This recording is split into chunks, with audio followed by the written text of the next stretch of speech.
অত্যন্ত গুরুত্বপূর্ণ একটি আমল আপনাদেরকে শিখিয়ে দেব। আর সে আমলটি হচ্ছে দুরূদ ইব্রাহিম পাঠ করে লবণের মধ্যে ফু দিলে কী হয়। আপনি যদি জানেন অবাক হয়ে যাবেন।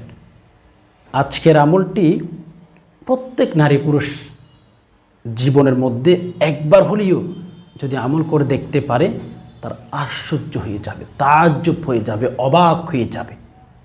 দুরূদ ইব্রাহিম কে না পারেন? আপনি মুসলমান, আমি মুসলমান, দুরূদ ইব্রাহিম পারবেন না এটার জন্য না হয়। সম্মানিত দিনী ভাই বোন, আজকের অত্যন্ত গুরুত্বপূর্ণ আমলটি একেবারে সহজে আপনাকে শিখিয়ে দেব।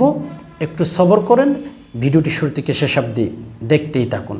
প্রথম নাম্বারে আমি দুরূদ শরীফ নিয়ে কিছু ফজিলতের কথা বলি।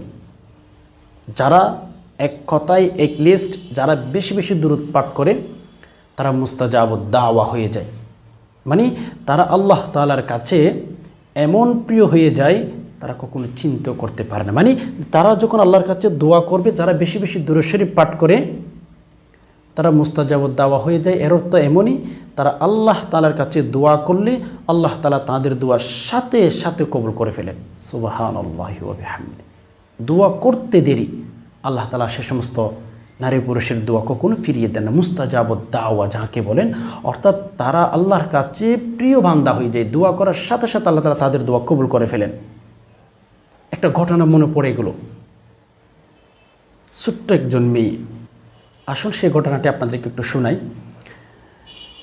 এক বুজুর্গ ছিলেন, উনি আল্লামা জাজুরি রহমতুল্লাহি আলাইহি, উনি এক জায়গার মধ্যে সফর করেছেন, মুসাফির মানুষ।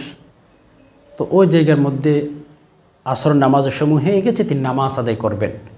বাট সেই জামানার মধ্যে তো আমাদের মধ্যে তো সুন্দর, তো চমৎকার উজুখানা ছিল না মসজিদের ভেতরে, ঠিক না?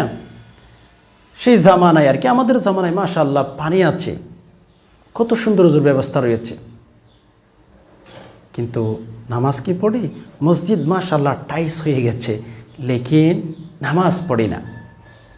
আমাদের এখন বর্তমান সময়ে উজুখানা খুব সুন্দর, খুব চমৎকার, আর মসজিদ টাইস আর এসি দিয়ে ভরা, নামাজ পড়ি না।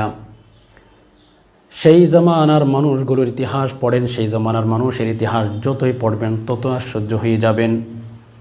আল্লামা জাজুরি রহমতুল্লাহি আলাইহি বলেন, আমি এক জায়গার মধ্যে সফর করলাম, হঠাৎ দেখলাম নামাজের সময় হয়ে গেল। আসর নামাজ আমার পড়তে হবে, আসর নামাজ আমি আদায় করব। আল্লামা জাজুরি বলেন, একটা মসজিদের মধ্যে